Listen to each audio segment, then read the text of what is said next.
Welcome to our video tutorial on locating performance improvement activities within your ABFM physician portfolio.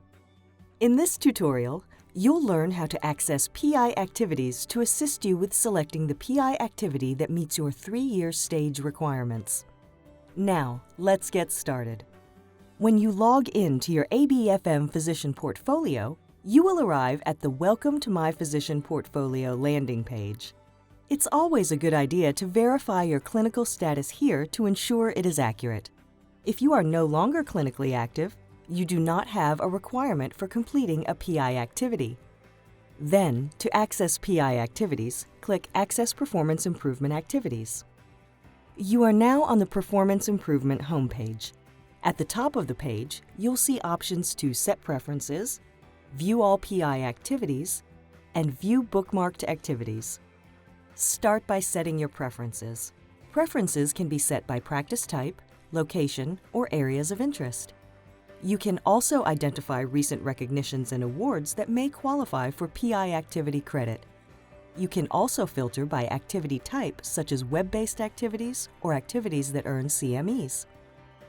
Scroll to the bottom of the page to see additional PI programs, including those sponsored externally by organizations, societies, and regional health system networks.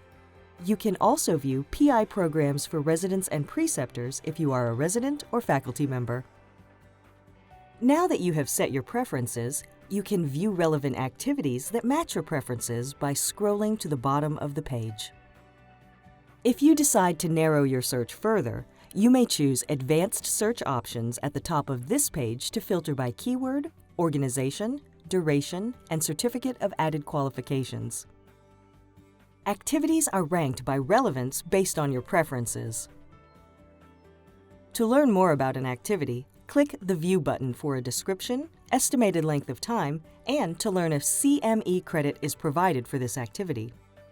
Once you see activities you might find of interest to you, you may select the Bookmark button to store up to 20 activities to save and return to later.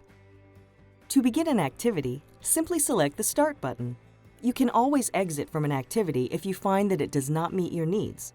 You will just want to remove it from your current PI activities. Now, let's go back to the home page to view additional information. As you scroll to the middle of the page, you'll see a summary of your overall activity status, including your clinical status and activity status at a glance. It's a great reminder to view any outstanding certification requirements. And finally, for additional help getting started with a PI activity, click on the Get Help button at the bottom of the homepage. We hope that you have found this tutorial helpful in locating performance improvement activities that work best for you. Thanks for watching.